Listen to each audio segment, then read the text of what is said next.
This video is sponsored by Skillshare. What's up guys, I got a brand new video for you today, and guess what?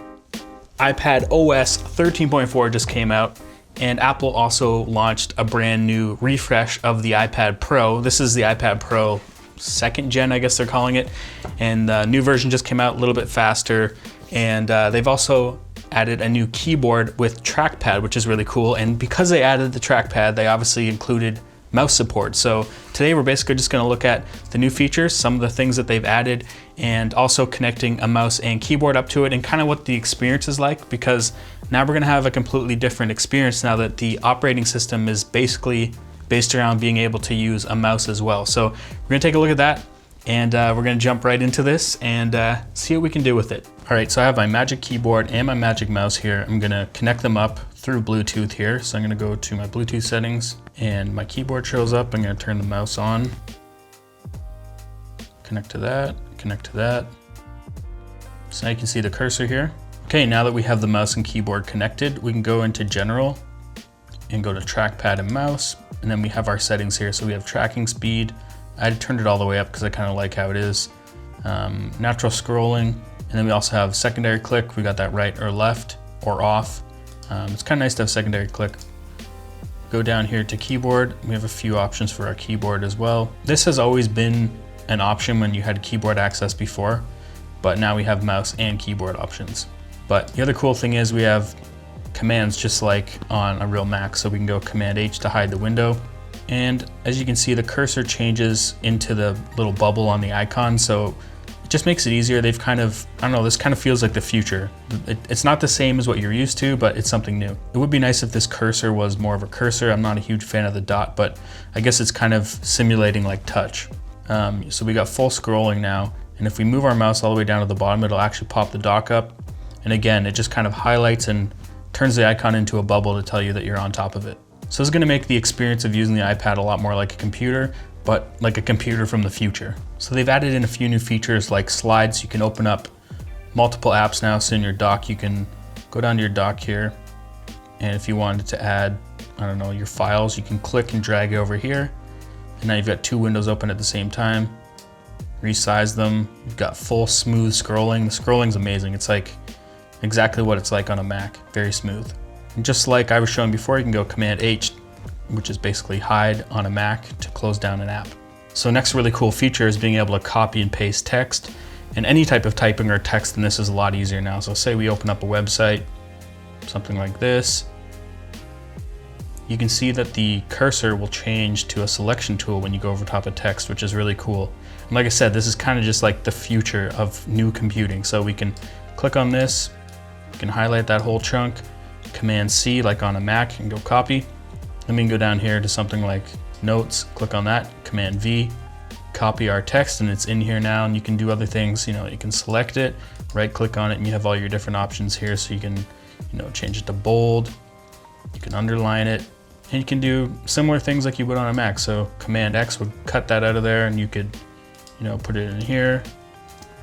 This is going to change a lot of things for a lot of people. A lot of people are going to be able to work just off this. You could even connect it to a monitor and have like a full desktop experience. And we still have the option of being able to adjust brightness and volume if you have an Apple keyboard. So as you can see here, we can turn the brightness up and down. And we also have the option to turn the volume up and down. And as you can see, the cursor changes color based off it's on a lighter or darker surface. So right now I'm on a lighter surface, so the cursor is dark. If we go over to a darker surface, you can see the cursor turns light. So to access Control Center, you go up here and you got all your options here to change your settings in here. So I just want to take a look at some apps here because I know a lot of them haven't really had the option or ability to have keyboard support and mouse support at the same time. A lot of them do have keyboard support, but if we go into Photoshop here, I can pan around the picture here and stuff, but typically if you wanted to zoom out, you would hit Command minus or plus to zoom in or out. Those aren't even doing anything. So to zoom out, you would still have to pinch and zoom, but maybe they would want you to use the pencil still in a scenario like this. But if you had the proper hotkeys or shortcuts, we'd be able to use that. So you can click through here just like normal. So let's take a look at Luma Fusion. So I'm gonna plug in a Samsung T5 drive here with a bunch of files, and I'm gonna launch Luma Fusion. I'm gonna import these files. Now this is something new that I never noticed on iPadOS before, and if you scroll up, you can now see name, date, size, kind, and tags. So you could tag these files. You can go to size, it'll obviously show the biggest files. You can go to kind, select, and then it lets us select more than one, obviously. Punch them all in best we can here and get the ones we want. Just go open. It's gonna import those off the Samsung T5 drive into the project. So these are 4K files. They're actually 10-bit files shot on the Fuji X-T4. As you can see, we have the option to play back stuff here. And you can scroll the timeline. That's gonna make life so much easier. So if you wanted to start cutting a video, you could, scroll through here, Command B, which is just like Final Cut, say this clip here, just drag it down into the timeline, delete. This is gonna make editing so much easier. I love being able to scroll the timeline just with the top of the mouse. Spacebar for play. So that's pretty cool. This was all 10-bit footage, I think, shot on the Fuji X-T4. Mark your in point. Or you can use shortcuts or O. And then you can just click and drag that down into here. So right now there's no right click in Luma Fusion to do other things. So, but there is tons of shortcuts. If you watch my previous video that I did on the new update, you know that there's a lot of new shortcut commands in here. Now let's see if it could run like this in Photoshop at the same time.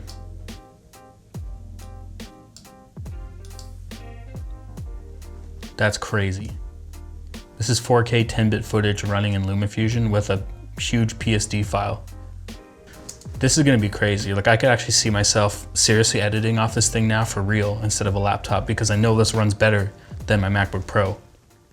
So I just want to take a quick second and talk about our sponsor today. Since we need to stay home and keep each other safe, it's a better time than ever to explore new skills, deepen existing passions, and get lost in creativity. With Skillshare's online classes, what you find might just surprise you. For those of you that don't know what Skillshare is, it's an online learning community that offers a membership with meaning. With so much more to explore, real-world projects to create, and the support of fellow creatives, Skillshare empowers you to accomplish real growth. There are lots of amazing classes related to photography and filmmaking, like Moody Food Photography with Sean Dalton, Portrait Photography working with natural light with Benjamin Heath, and Cinematic Wedding Films with our boy Matty Hapoya. There are tons of classes that will help you learn from the ground up with an easy step-by-step layout, kind of like chapters in a book. This way, Skillshare can fit your schedule and also your skill level. Skillshare is not just for beginners, it's also for real-world working professionals.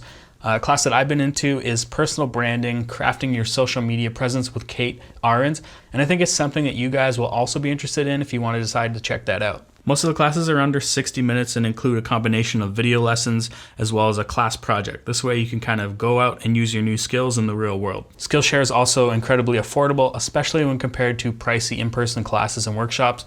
An annual subscription is less than $10 a month. So click the link in the description. When you do, you're going to get 2 free months of premium membership. Explore your creativity and learn something new this year.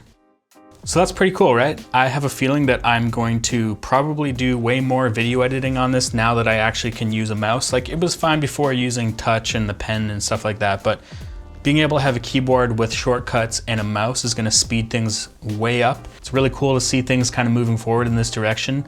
If you like this video, give it a thumbs up. If you dislike this video, give it a thumbs down twice. Don't forget to wash your hands, and I'll see you guys in the next one. We now have mouse support. What do I do for a thumbnail? Do I hold this up in a mouse? Should I have it on like Luma Fusion? Should I have a keyboard? Is this the thumbnail? And then you gotta make the wow face. Is that the thumbnail? Did we just get the thumbnail?